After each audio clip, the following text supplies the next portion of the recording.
There's just something about the sound of children laughing, and they laugh loudest when they're at play. It's fair to say that play looks a little different these days.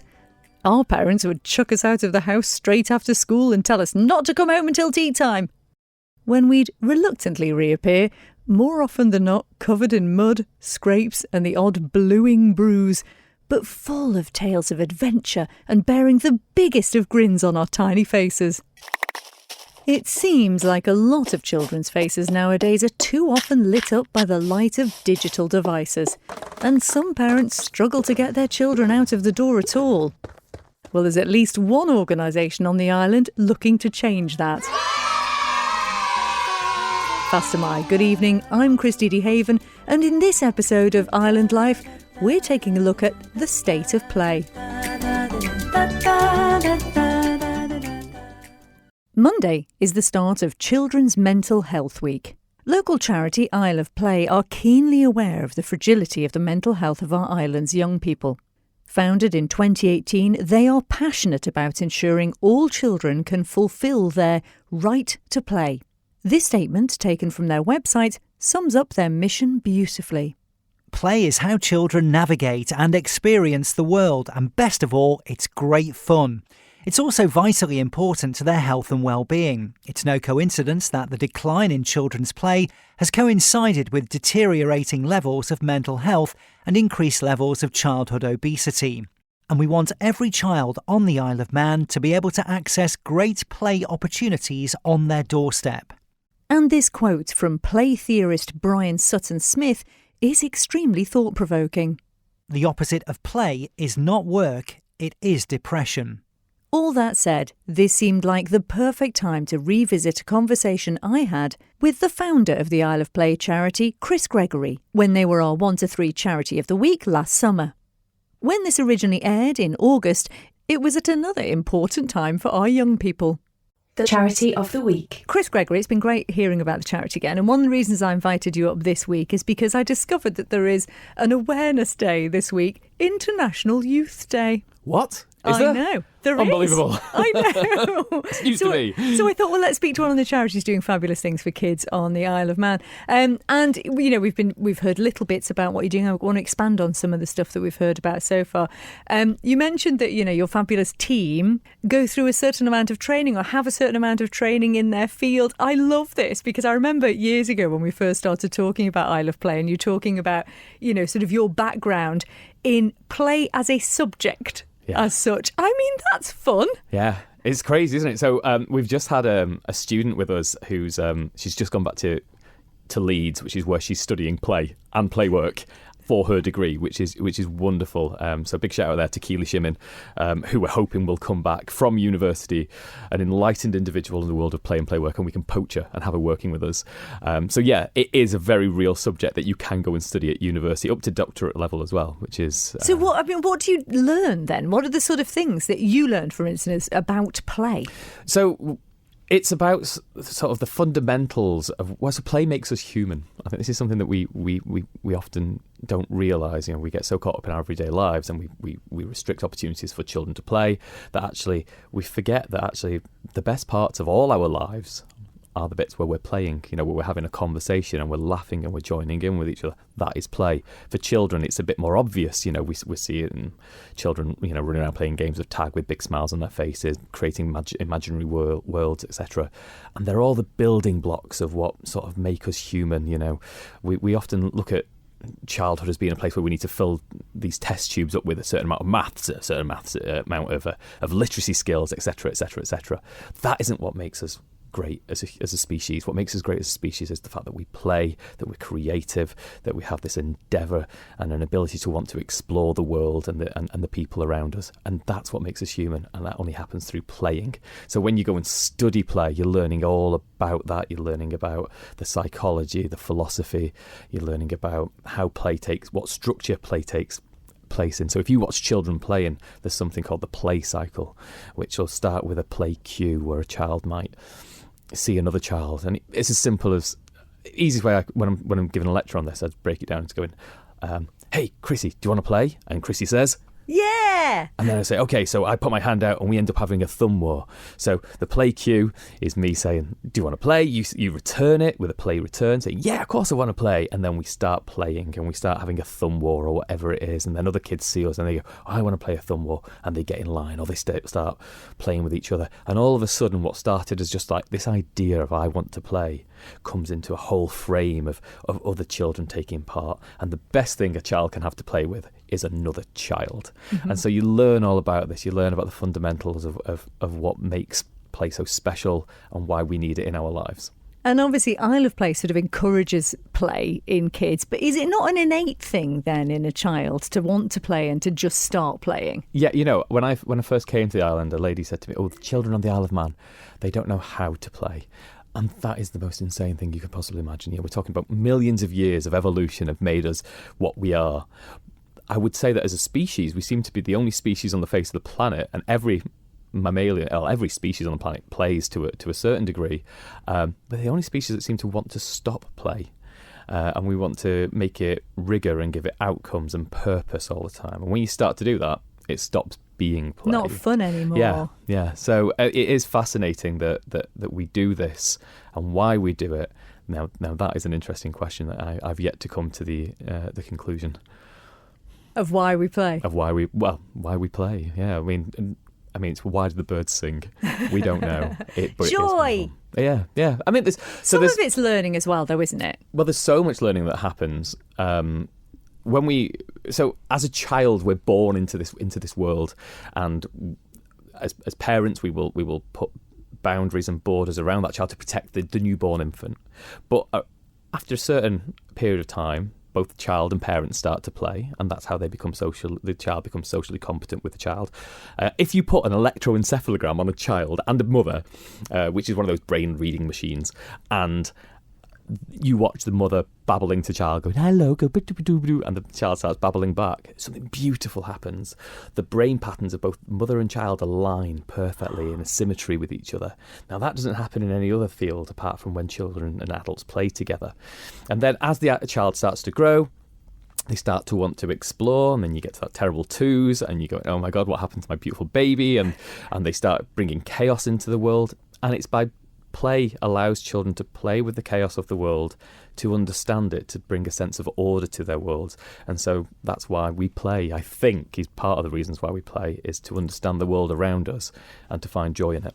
Oh, that's fabulous. I love that about the mother and the child together. Yeah, that's incredible. And it just shows how important it is for parents to try and continue that element of play. I mean, presumably that's something you'd also talk to parents about. Yeah, when we get the opportunity to, for sure.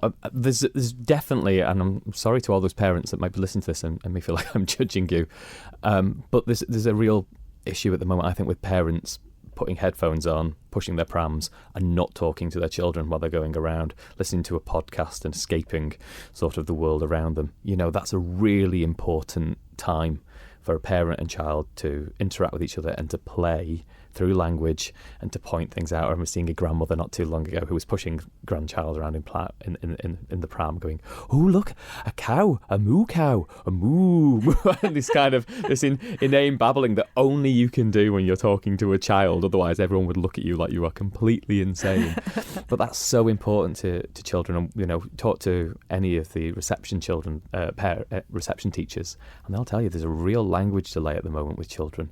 And that is because, we're walking around with headphones on, our eyes fixed to screens as adults, and those children aren't having those interactions that they really need with their children, their parents. I mean, this is fascinating because normally we would be criticising the children for being on screens and listening to headphones, but actually it's the adults that need to think about it too. Without a doubt. I mean, we know that phones are incredibly addictive, but we are missing out on the real life opportunities that are around us.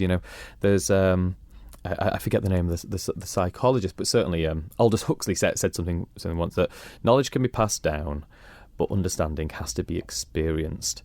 And we're caught up in a world at the moment where we're not experiencing. We're literally just fixed to screens, just soaking in mindless information that's not valid to our existence. So when the kids come to you then, whether you're doing the playing out or whether they're coming to Leicester's Yard, are screens banned then? No, we don't ban them at all. But they don't tend to play with them. They want to play with each other and play in the environment. So the big issue, or not the issue, but the big part that we're seeing is it's not that children don't want to play. Children do want to play, but they're not being given permission to play. So if they're at home, they're not being allowed to play out on the streets because the parents don't give them permission to play on the streets. Well, why aren't the parents giving them permission to play on the streets? Well, partly because society is not giving them permission to play on the streets, because streets are meant for cars now, they're not meant for children. And that's not been the way that it's always been. Children were playing on the streets before there were cars. They were playing on the streets when there were horse and carts going along. But now we just see it as a safety issue, so we're not allowed to let children go outside and play. And I think that's a real shame. I've just come back from Germany last week, and the streets, every residential street pretty much had a sign painted on the floor that showed that it was shared space, that cars, adults, pedestrians and children play here. And I think that's such a wonderful thing that we should be doing, that we should be saying, actually, that on our residential streets, not our main roads, we're not crazy, that children should be allowed to go outside and play on there, and that drivers should be aware of that. There was something really beautiful, wasn't there, in lockdown, where kids were going out with chalk and chalking up, sort of hopscotch and things on and snakes and ladders on the street so they could play in the street. Yeah, sure. And I remember living in a top floor apartment as I did, and hearing the sound of children being outside playing, and adults going outside with their children playing. I remember some residents playing cricket outside and stuff. And you know what? Since lockdown, that's not happened. And isn't that a real shame? We're missing something in our communities when we're not seeing. I think as an indicator species, is it skylarks? They're a sign of a really healthy ecosystem. If you've got skylarks in the fields, I think that as an indicator species, the sign of a healthy community is when you've got children outside playing. And also, to be fair, adults should be playing as well, shouldn't they? Yeah, we should be, yeah. I mean, you're clearly a big kid, Chris. Well, quite literally. It's hard, actually, because obviously when I say that, say adults should play, people will always make the assumption, well, yeah, that's because you do it as a job. Yeah, I do it as a job, but, I try and fill my time with the things that I enjoy doing. And, it's not about running around playing games of tag as an adult. It's about finding the time to do the things that you enjoy doing, reading and writing, talking, sharing experiences, listening to music, going out to concerts and things. They're all valid forms of play. They're done for no reward other than the experience of it itself, and we should try and find time for doing that. Yeah, well said.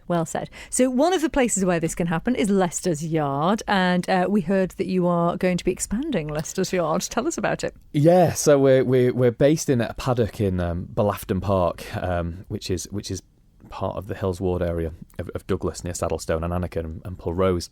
Now, it's been such a successful project there, and it's very much a place of its own kind. It's largely made up of pallets that children have turned into dens and climbing structures, etc. But we're looking to move into the paddock next door as well, not to transform that paddock into the same sort of environment. We want to keep it as a nice green open space as well, but we're looking to create a larger indoor venue. Our current shed that we reside in is leaky, mouldy, and not fit for purpose anymore. So we're looking to expand. So we have a bigger indoor area, a full working kitchen, and a therapy room as well. So it means that we can got a quieter space to do some sort of more relaxing elements of play that might help children who just need something a little bit more chill in their lives. It's not always high octane, sometimes we just need a bit of time away to explore ourselves as well as around hundreds of other children.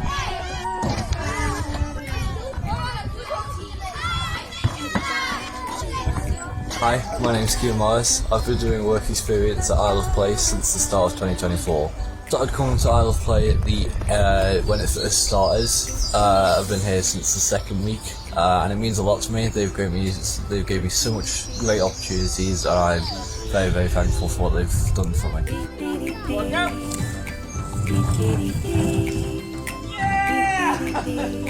It is Thursday morning, and this morning we had tiny she. As you can tell, the weather wasn't that great, but the kids had fun. It was a good session. They all had pancakes. I pushed them all on the swings again, but yeah, it was a good session.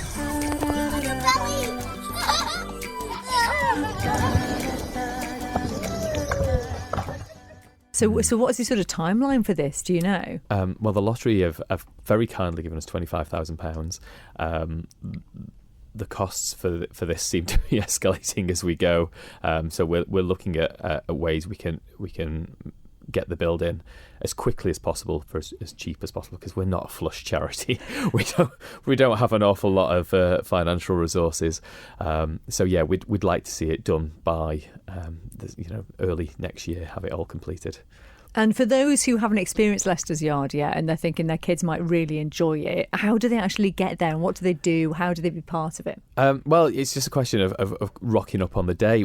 After school, we have a no parents rule, so children are allowed to come and go as they feel. We ask parents to create an online form which is available via our website, isleofplay.im, and then the kids then have free reign. Now, it's an interesting environment because it's the children's environment that's not dictated by adults what goes on there. So children play in lots of different ways, like physically, emotionally, and also verbally. So sometimes children play with language, and some parents do have an issue with some of the language that children use, but they've got to learn sort of all these words. They're in our society. And so for some parents, they do find it a bit of an off-putting place after school. But if you're looking for something a little bit more of an easier introduction into that environment, then we run sessions throughout the school holidays. There every Monday afternoon we're there. So if you want to come down with the child as well on those days, then you can come and experience it and see what it's all about. You're listening to me, Christy D, in conversation with Chris Gregory, founder of the charity Isle of Play, recorded in August last year.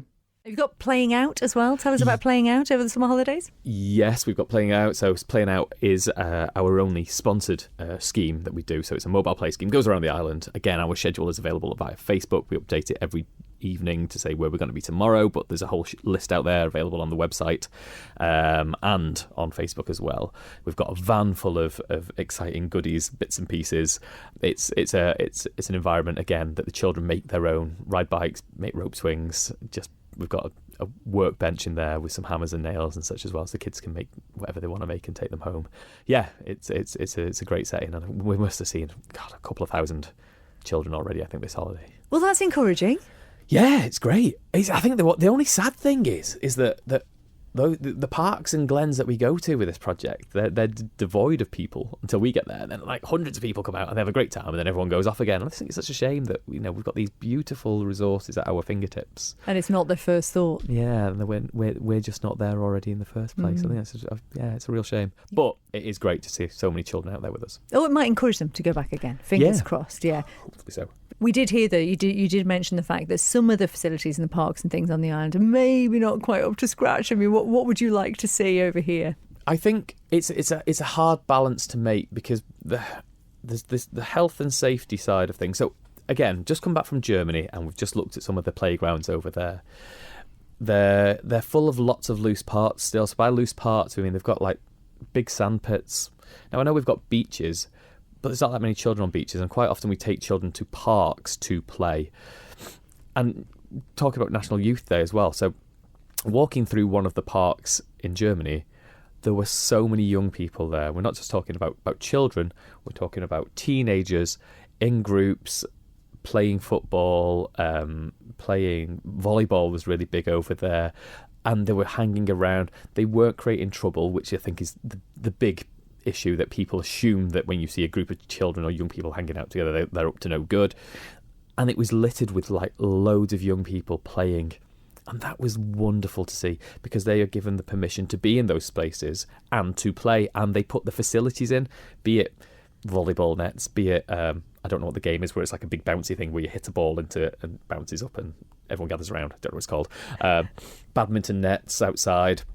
Their parks, their play equipment had lots of moving parts, like the sand pits and gravel areas. They use gravel as a safety surface in Germany as well, something that you would never see over here. We always spend a lot of money on wet pour. So their parks are much more free for people to go into and access by people, and there's toilets available in them as well, which is always handy. 24/7. So yeah, I don't think it takes a great deal of cost to improve parks, but I think a bit more considered approach to it will bring more young people to them, and they are the places where young people perhaps should be, rather than locked away inside on computers. So you would say that it is more that the environments are available for the young people to play in and to go to and to enjoy. That's more the issue than rather the youth themselves. So, for instance, in Germany, it's not just because, well, they're a more sporty nation or they're a more outdoorsy nation. I mean, if we did have these sort of facilities over here, do you think the young people would make use of them? Yeah, I do. I think it's a gradual process. You know, we may find that we invest in something and something gets damaged, and it's almost apocalyptic over here if something bad happens, or maybe someone gets injured or the equipment gets damaged. There's always a chance that will happen, but I think it takes time for culture to change, and I think that we've come from a background on the Isle of Man where children were outside and they were playing all the time, and we reap the benefits of generations of that over here. And now we're doom scrolling and labelling children as being incomplete adults who are up to no good, and we can't provide nice things because nice things get destroyed. There may be a minority of people that do that, but I think we've got to keep providing opportunities consistently so that actually we can break that trend and have children actually access these spaces and enjoy them because they're the places where they should be enjoyed. It's crazy, isn't it? You think we're talking to you because you are the charity I Love Play, encouraging play amongst kids. And in a way, I'm sure you'd probably rather you weren't necessary, that kids were just going out there and doing this regardless. Well, it's ludicrous, isn't it? And I would, the main objective for me as an individual is to do myself out of a job. I don't want to have to sit here. I want to be able to sit back on my rocking chair somewhere, looking out a window and seeing children outside enjoying the best opportunities that they can. And it just feels like every day, sometimes it feels like we're getting further and further away from it. Maybe you've caught me on a bad day, Chrissy. I don't know. I just want children to have the best opportunities possible. And I think as an island, we're only going to reap the benefits of that. If we're going to see children outside playing today, we're going to see happier adults tomorrow. And that's got to be good for our society. And in theory, it should be easier on a smaller space. Well, why? Look at the environment that we've got. Why aren't we leading the world in this? We want to have a happy nation. Let's create a happy nation. It's not going to cost us billions of pounds to do it. It just takes a little bit of consideration, a little bit of work that changes policy. The opportunities are there for us to do something magnificent here. Let's make it happen.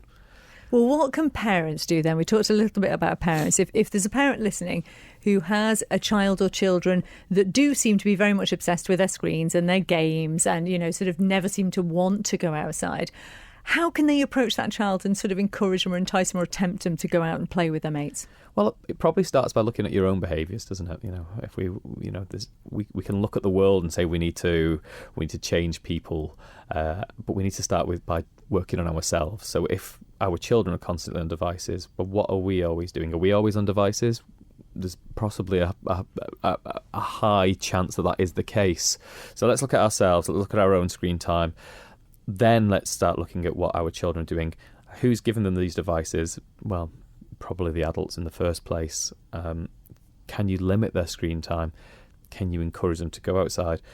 Quite often, one of the biggest preventers of children going outside is that there's no other children going outside.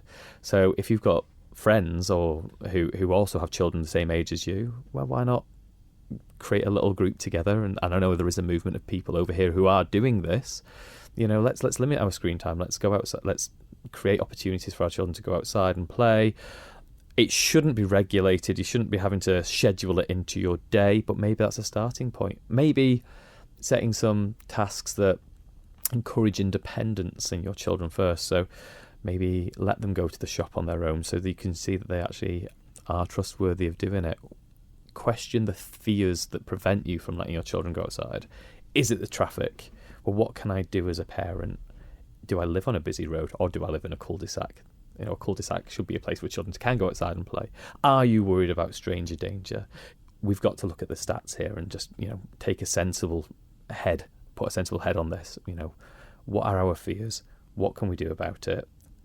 Because nothing should be insurmountable. And it's and again, I guess that is the other thing, isn't it? Sorry, shooting from the hip here and neurons firing as they go, is that we're worried about stranger danger, but we give them access to the internet. Mm-hmm. You know, there are much more dangerous pursuits out there than allowing your children to go outside and play. And especially when they've got the likes of Leicester's Yard, where it's a safe environment as well. So Yeah, we would love to see more places like Leicester's Yard Adventure Playground. We'd love to see them in like Onken, Castletown, other areas around the Isle of Man, maybe a couple in Douglas, Ramsey. They are brilliant places that are... It's great that those children come to us and those parents have faith that those children can navigate their way to us in the first place, be let loose with hammers, nails and saws and other children and their culture that they bring with them and all the mischief that they bring, and then make their own way back afterwards. It is reassuring that those parents do still exist. But maybe it takes a Leicester's Yard project in your area for that to happen. But we'd love to help support to make that happen. But again, it does take some money and investment and time and the right staff to facilitate those. But yeah, we're happy to try and build more of them. Well, all that said, how do people get in touch with you and how do they support you? Get in touch. I guess the easiest way is either send us a message on Facebook, send us an email, info@isleofplay.im, send us a message via Facebook or any of our other social media platforms. Or if you want to pick up the phone, you can dial 306 910 and I will answer the phone myself. But yeah, please do get in touch. We want to help. Excellent. Chris Gregory, I challenge you to a thumb war. Bring it on.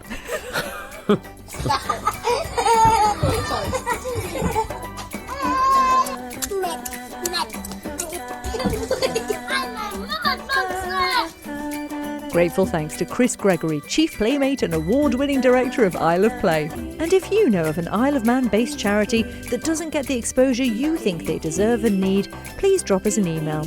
All the numbers 123@manxradio.com. I'm Christy DeHaven. Thanks for listening.